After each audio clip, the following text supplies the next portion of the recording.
Bonjour à tous, bienvenue pour ce premier match e-sport organisé par le HuffPost qui oppose donc la France et l'Australie. Le parallèle avec bien sûr le premier match de la France en Russie. Pour ce match, les joueurs qui s'opposeront seront Alexer côté France et Vinch côté Australie, Anthony.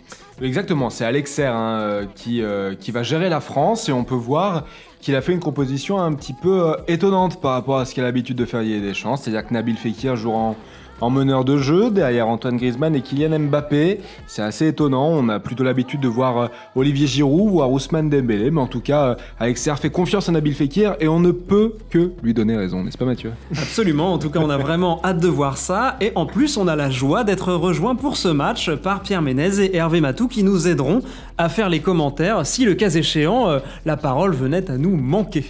Exactement. Rendez-vous maintenant au coup d'envoi. On commence à s'habituer à voir les Américains, mais pas cette fois. Top, c'est le coup d'envoi. L'Australie qui s'empare du ballon pour l'engagement, qui commence donc côté droit. Vinch qui attaque directement, avec une longue balle côté droit, qui va essayer visiblement de poser le pied sur le ballon, ce qui est assez étonnant de la part d'une équipe qui techniquement est évidemment inférieure à la France, en tout cas dans les statistiques. Très bien, repartir vers la gauche, il est déjà dangereux. Ouais, on voit que Vinch essaye de bien poser le ballon, de bien construire ses attaques. Alors, ça pèche un petit peu dans la dernière passe et c'est reparti côté équipe de France avec Nabil Fekir qui passe dans la profondeur pour Kylian Mbappé. Kylian Mbappé qui se présente tout seul devant le gardien. Le poteau pour Kylian Mbappé. Belle contre-attaque d'Alexer alors que Vinch était immédiatement dangereux. C'est vrai que là, il a l'air reparti sur le même côté. On prend pas vraiment de drone d'observation pour l'instant. Il n'y a pas de drone d'observation, exactement. L'équipe de France très rapide et très dangereuse en contre par l'intermédiaire de Kylian Mbappé, la pépite, la jeune pépite de l'équipe de France. Mais on voit que l'Australie, malgré son niveau modeste, par le biais de Vinch... Attention, il ouvre. Oh là là. Aïe. Et c'est exactement ce que je disais, Mathieu. C'est-à-dire que l'Australie se procure de bonnes occasions, de bonnes phases de jeu. Ça pêche un petit peu par le dernier geste. Ici, c'est une frappe qui atterrit directement sur le gant du Golioris. Parfois attention. C'est dangereux, dangereux là. Encore une fois, la dernière passe qui pêche. Très bien dégagé, côté Vinch. Absolument. Ça repart côté droit pour Mbappé. Et non, finalement, ça n'est pas parti. L'attaque n'a rien donné. Attention, Mbappé qui récupère côté le droit. Et attention. Il s'est retourné, il s'est très bien retourné. Est-ce qu'il va la donner à droite? Non, il la met dans la surface. Et non. Mathieu, c'est dommage parce que si Mbappé ne se retourne pas, il part tout seul au but. Alors, c'est un petit peu la difficulté de jouer sur console, c'est-à-dire de jouer à eSport, c'est-à-dire qu'on ne peut pas anticiper les gestes, c'est-à-dire qu'on ne peut pas anticiper que le défenseur... Voilà, attention, il s'est créé un espace. Attention. Allez, l'équipe de France qui repart. Et ce que je disais, c'est qu'on ne peut pas anticiper les déplacements du joueur adverse. C'est pour ça qu'on a toujours un temps d'avance et que parfois on se retourne alors qu'il n'y a pas forcément lieu d'être. Absolument. Et que la meilleure option était de continuer en avant, ce qui était le cas de Kylian Mbappé il y a quelques semaines.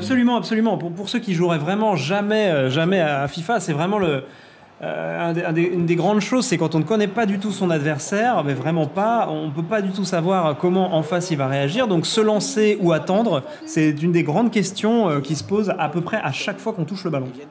Accélérer ou ralentir, ça permet de laisser sur place un adversaire ou au contraire de s'arrêter brusquement et encore de prendre de la distance avec lui éventuellement pour faire une passe par exemple. Exactement, et ce qu'on peut voir côté équipe de France, c'est que on est très très loin de la balle, c'est-à-dire quand on défend, alors là c'est pas le bon exemple parce qu'on attaque, mais quand on défend, on est loin du porteur du ballon, on défend plutôt bas, et c'est une technique typique des meilleurs joueurs FIFA, c'est-à-dire attendre que l'adversaire vienne se livrer, vienne jouer à une touche de balle, pourquoi pas, etc. et cueillir le ballon, c'est-à-dire pas défendre sur le porteur du ballon, et c'est quelque chose qui est très présent à côté très grand joueur de FIFA. Absolument, et ça c'est vraiment un signe de maturité. Attention Mathieu, attention là, le poteau. Et on va rappeler la maturité, ni l'un ni l'autre n'en manque, en particulier Vinch qui est vraiment un habitué du circuit, lui qui était champion du monde en 2013 sur d'e-sport, donc justement c'est quelqu'un qui connaît très très bien cette scène internationale à FIFA. De son côté, Alexer n'a pas à rougir non plus, il est plus jeune mais il a déjà un sacré palmarès.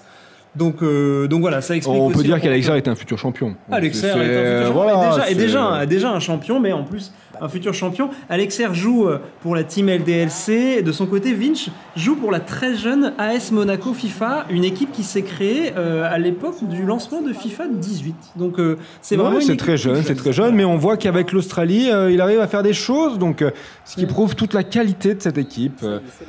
C'est la mi-temps, Mathieu, que dire de cette première période? C'est assez équilibré. C'est équilibré, tout à fait. Assez peu de tirs, mais quand même quelques poteaux côté français. Il y a eu vraiment des belles choses. On essaye quand même de construire. Je note qu'il y a assez peu de grandes passes vers l'avant. Oui, il y a peu de grandes chiches devant. Absolument. On fait pas de kick and rush, on peut pas dire. Donc, Kick and rush. Kick and rush. Eh oui. Kick and rush, eh oui, mon Mathieu. vieux. Eh oui. Mais c'est comme ça. Ça, Ah, on l'a ou on l'a pas. Et c'est reparti, parce que je ne l'ai pas. Donc c'est reparti pour Nabil Fekir. Allez, qui passe pour Paul Pogba, qui écarte sur le côté gauche pour Hernandez. Hernandez qui temporise, Umtiti, ça passe tranquillement. Il y a de la place à droite. Il y a de la place à droite. Il y a toujours de la place à droite, Mathieu. Toujours de la place à droite, bien sûr. Allez, l'Australie qui récupère la balle, qui va se porter devant. Et pourquoi pas l'Australie? Il faut pas qu'il joue avec de l'appréhension. Il faut pas que Vince joue avec de l'appréhension parce qu'il est capable de tout avec son expérience. On l'a dit, Mathieu. Bien sûr qu'il est capable. Très belle frappe. De Nabil. Bien sûr, de Nabil. Qui d'autre? Bien sûr. Qui d'autre pour rater le cadre? En tout cas, pour ceux qui, encore une fois, n'auraient que très très peu l'habitude, voire pas du tout de FIFA, notez bien qu'en bas de votre écran... Attention, Mathieu. Dedans. Oh là là. Encore une belle occasion, C'est marrant, vous remarquez, Mathieu, comme toutes les occasions arrivent quand vous avez la parole et quand vous expliquez les choses de manière trop longue. Effectivement, c'est vraiment une invitation à ce que je sois plus court, quoi. Plus concis. C'est noté. Du coup, je vais réduire mes explications à 2 mots. Ça va être beaucoup plus sympa pour les commentaires. On va laisser parler peut-être Pierre Ménez. Hein. Ah bah non. Parce qu'il ne parle pas. Alors c'est parti, côté droit pour Australie. Là. Oh là là, on se crie. Attention. Le double poteau. Incroyable. Superbe. Allez, Lloris qui dégage. Allez, côté français, côté Alexia, il faut relancer la machine. C'est l'Australie en face. Il faut mettre des pions, il faut marquer des points, il faut marquer les esprits des adversaires, que ce soit l'Argentine, le Portugal. C'est l'Australie devant. Il faut marquer, il faut faire un bon match. Alexer et Vinch qui se connaissent bien et on le sent un peu dans l'attentisme d'Alexer aussi, qui il est vrai a le dessus normalement, devrait avoir le dessus techniquement et qui n'ose pas tout à fait autant qu'il oserait sans doute contre un autre adversaire. Là, on le voit là. Il faut dire que les deux équipes défendent très bien. Hein. C'est toujours sur le dernier geste que ça pêche. Donc, qui dit dernier geste qui pêche, dit une équipe qui défend très bien. Superbe frappe. Et super barré qui permet à l'Australie de repartir très rapidement côté gauche. Côté gauche d'ailleurs, ce qui est allez, un peu plus rare. Que va faire Vinch? Il déboule. Oh, la belle ouverture. Non. Dommage, elle était belle cette ouverture. Elle était pas mal, c'était bien senti. C'est vrai. Allez, on est reparti côté français. On écarte. Très propre, une touche de balle. Ça ne passe pas. Et ça, c'est de l'anticipation. Ça, c'est typique. Et on en revient à ma très longue explication de tout à l'heure. Ah non, mais c'est une très mauvaise idée, puisque probablement il va y avoir une attaque à ce moment-là. Une attaque australienne? Pourquoi pas? Allez, pourquoi pas pour Vinch? Et non. C'est une nouvelle fois récupérée. Comme vous voyez dans l'écran qui se trouve dans le terrain miniature qui se situe en bas de l'écran, les joueurs de FIFA se repèrent énormément sur le petit terrain en fait.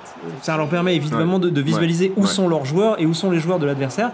Et il est vrai que quand on est un bon joueur, je parle même pas d'un joueur professionnel mais un bon joueur, on a littéralement l'œil en permanence dessus. Attention. On a l'œil dessus, c'est sûr, et puis surtout, je vous invite à regarder les curseurs des joueurs, et on peut observer que le joueur, généralement, c'est pas tout le temps le cas, mais attention. Superbe. Un tir très pur, très net. Très net, très beau but de Kylian Mbappé. C'est moi qui parlais, hein. Je suis pour la première fois une belle occasion pendant que je faisais une explication beaucoup trop longue. Absolument. Et c'est Kylian Mbappé qui met un très beau but, une très belle reprise de volée. Et on peut dire que Kylian Mbappé, c'est celui, côté français en tout cas, qui s'était le plus illustré de ces 80 minutes. Quoi. C'est mérité. On n'a pas vu Antoine Griezmann, par exemple, Mathieu. Très absent sur ce match. Intéressant de voir qu'Alexer l'a assez peu mobilisé. Exactement. C'est tout simplement pas son côté. Alors, comme il est coutume de noter, c'est-à-dire qu'il y a des notes très intéressantes à FIFA et des notes primordiales, la vitesse, le physique. Alors peut-être qu'Alexia est un joueur qui joue avec la vitesse, puisque Kylian Mbappé est un joueur qui va très très vite, je crois que vous pouvez en témoigner, Mathieu. Bien sûr. C'est un joueur qui va très très vite sur FIFA.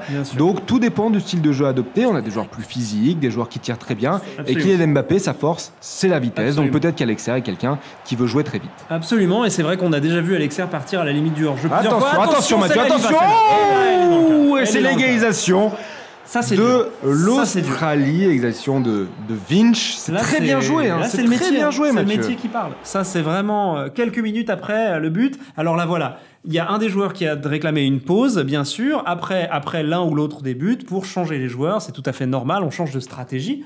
On n'est plus dans la même vision du jeu que tout à l'heure. N'empêche qu'il faut noter que Vinch a marqué quasiment tout de suite après. Ça, c'est le métier, c'est le métier. C'est le métier, surtout c'est le métier. Surtout qu'on sait que Vinch a l'Australie, qui est sur le papier beaucoup plus faible que l'équipe de France. Donc c'est une très belle performance de la part de Vinch d'égaliser aussi rapidement. Et cette pause entre les deux joueurs marque qu'il y aura sûrement des changements et une volonté peut-être de part et d'autre de remporter la rencontre. Dans la dernière minute. Exactement, ce serait beau, ce serait agréable pour ce premier match à suivre avec le HuffPost. Bien sûr, absolument. Et il faut dire qu'à FIFA, c'est assez courant d'avoir des buts dans les toutes dernières minutes des matchs. Exactement. C'est quand même, voilà, c'est un grand classique, quoi. Ah, on verra. Le match.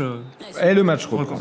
Et on peut voir, c'est très très bien joué de la part de Vinch, c'est-à-dire qu'il n'y a pas de précipitation. On peut regarder le ballon aller tout doucement, tout doucettement, comme diraient les anciens, jusqu'aux cages du Hugo Lloris. C'est-à-dire que le ballon rampe tranquillement, il n'y a pas de précipitation. Il a ajusté Hugo Lloris et c'est très très bien joué. Non, c'était parfait. Alors là, c'est superbe. On a une touche de balle, ça va très vite. On est dans l'axe. Et c'est Pogba maintenant qui tient la balle. Allez, pourquoi pas, côté français, dernière occasion. C'est la toute dernière occasion. Est-ce qu'il va trouver il faut trouver le bon emplacement. Allez, Nabil, pourquoi pas. Allez. Il arrive à se placer et qu'il tire maintenant. Allez, Nabil. C'est contré. Oh, ça bute sur la défense. C'est la 5e minute d'arrêt de jeu, à mon avis, ça va siffler. C'est la fin du match. C'est la fin du match. Beau match. Qu'est-ce qu'on peut dire, Anthony, sur ce match, d'une manière générale ? On peut dire déjà que c'est un résultat globalement surprenant entre une équipe d'Australie sur le papier beaucoup plus faible. Alors après, Vinch qui a beaucoup d'expérience, on l'a dit, champion du monde en 2013 de e-sport sur FIFA, beaucoup d'expérience, donc il a réussi à revenir au score très rapidement sur un but de Mbappé. C'est très bien joué de sa part. On peut s'attendre à un petit peu plus de la part d'Alexer pour l'équipe de France un peu plus tard dans la compétition. C'est vrai, on peut se dire qu'Alexer n'a pas voulu prendre peut-être beaucoup de risques sur ce premier match pour le HuffPost. Voyons pour les prochains. En tout cas, je sais pas pour vous, moi ça m'a vraiment donné envie de voir les prochains. C'était vraiment un jeu de grande qualité, même si ça s'est soldé par un match nul, ça n'a pas manqué d'intérêt. En tout cas, merci à vous Anthony, merci Mathieu. Merci à vous, merci à Pierre et Hervé bien sûr, et à la prochaine pour le prochain match e-sport HuffPost.